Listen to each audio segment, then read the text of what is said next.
Welcome back to Introduction to Software Reverse Engineering. In this module, we will take a hands-on approach to learn reverse engineering by walking you through the step-by-step guide on how to reverse engineer a simple program using Ghidra. You will get familiar with Ghidra's user interface, learn how to navigate its various components, and use them to analyze and dissect a real-world application. By the end of this module, you'll have a good grasp of Ghidra's user interface and learn how to perform basic reverse engineering. Let's get practical and start reverse engineering. Module 3 is all about setting the stage for our reverse engineering journey. In this module, we will cover the prerequisites for compiling C code with Microsoft Visual C++ and get familiar with the tools we'll be using for reverse engineering with Ghidra. Then, we will explore a simple console program, review the code as decompiled by Ghidra, and find the program's main function. By the end of this module, you'll have a solid foundation to build on as we dig deeper into the world of reverse engineering with Ghidra. Let's talk about the tool that will be our companion through this course, Ghidra. Developed by the National Security Agency of the United States, Ghidra is a powerful, free, and open-source reverse engineering tool. We will be using version 11.3.2, released on April 15th, 2025, so make sure you got the right version. If you are interested in exploring Ghidra further, you can find its source code on GitHub. Again, in this course we will be reverse engineering specially prepared simple applications to learn from and to build the foundation for your personal journey. Let's talk about the compiler we will be using in this course, Microsoft Visual C++ 6. Released way back in 1998, this compiler was a staple of 32-bit Windows application development in the late 90s and early 2000s. We are using it in this course because of its simplicity. The binaries it generates are straightforward and easy to understand, making it perfect for learning reverse engineering concepts. By using Microsoft Visual C++ 6, we can focus on the fundamentals of reverse engineering without getting worried about optimizations and complications that modern compilations bring with them. In this module, we are going to get hands-on with Ghidra. We'll start by running Ghidra and exploring its interface, so you get comfortable with the layout and features. Then, we'll import an example application and let Ghidra auto-analyze it, which will give us a good starting point for our reverse engineering journey. Finally, we'll explore the decompiled code and identify the program's main function, making necessary adjustments to its arguments list. And, as always, you can find the course materials on GitHub so you can follow along and practice on your own. Once you get Ghidra and its dependencies installed and available on your computer, including Java runtime, the following window will appear once Ghidra is started. This window is showing the scope of currently open project, if any, or lack thereof. Let's create a new project to get the ball rolling. Click File, New Project. A new project window will appear. Select Non-Shared Project and click Next. Configure project directory and type in project name. Click Finish. Ghidra's main window will update and show the content of newly created project, which is empty. Select File, Import File from the main menu to import a binary file into Ghidra. After you select a binary file for import on your local drive, an import window will appear. Click OK for Now to continue. An import results summary window will appear on the screen showing various details of the imported file. These details include the endianness and various portable executable file details that were discussed in the previous modules. Click OK to continue. Now, basics.exe, the target program for reverse engineering in this module, is shown as part of the Ghidra's project. Double-click on it. A code browser window will appear on the screen. It will detect that the executable file wasn't analyzed yet and will prompt a question whether you want to analyze it right away. Click Yes to continue. Automatic analysis is a useful tool, and it makes sense to perform the analysis before doing anything else in most cases. However, this analysis can be delayed. This functionality is available at any time through the main menu. The Analysis Options window will appear on the screen, allowing you to select various analysis options available in Ghidra. Leave these options in their default state for now and click Analyze to continue. Once the analysis is complete, the code browser window will navigate to the entry function, as shown on the screenshot. Let's take time to go over various user interface components of this window. The Program Trees window in Ghidra provides a hierarchical view of the program structure, allowing you to navigate and understand the organization of the code. The Symbol Tree window in Ghidra is a powerful tool for exploring and managing symbols within a program.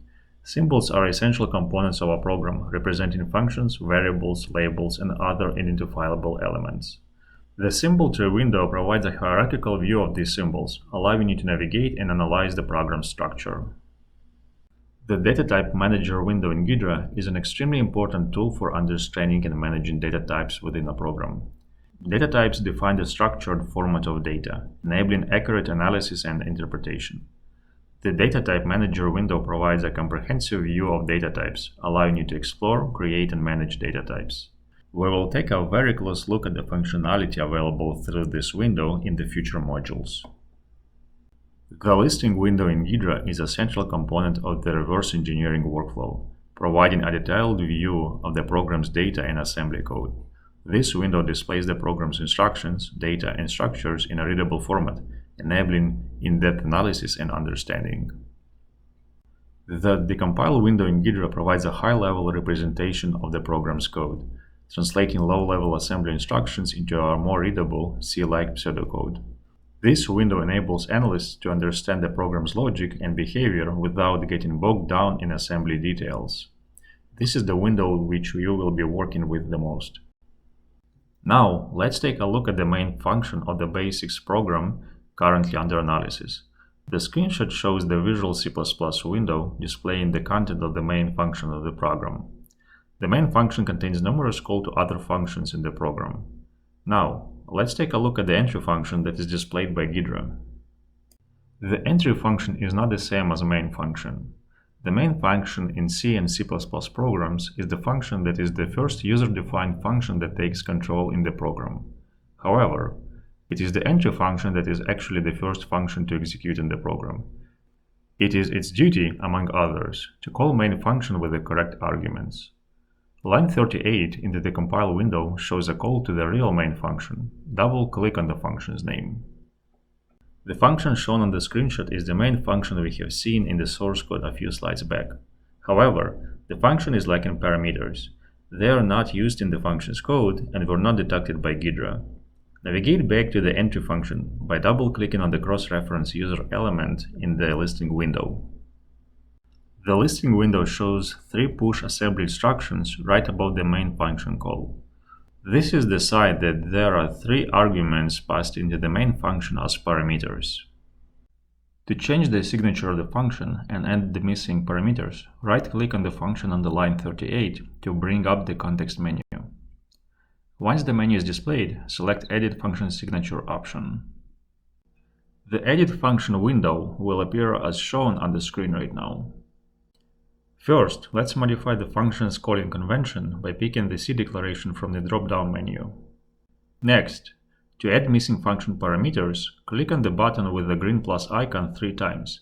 This will add 3 parameters to the function's signature. The newly added parameters are missing their proper storage defined as shown on the screenshot.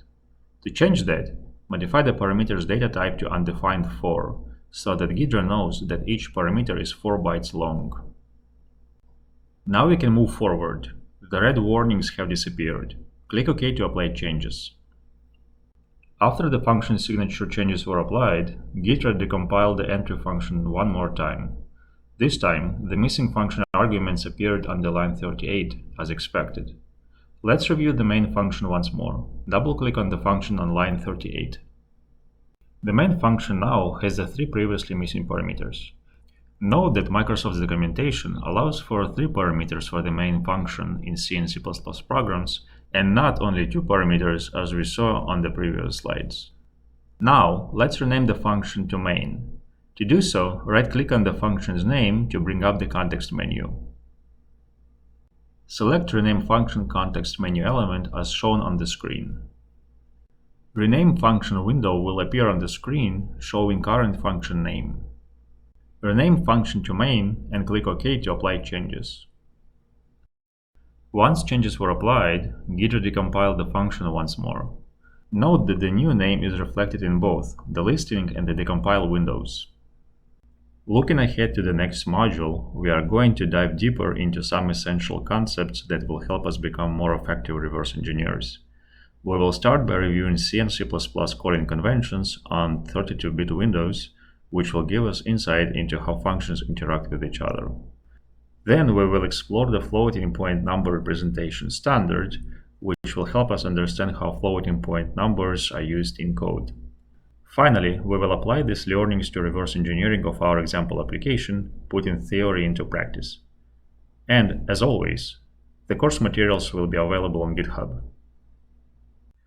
If you are looking to dive deeper into software reverse engineering, I'd like to recommend my book, Software Reverse Engineering: Navigating x86 Windows Applications with Ghidra.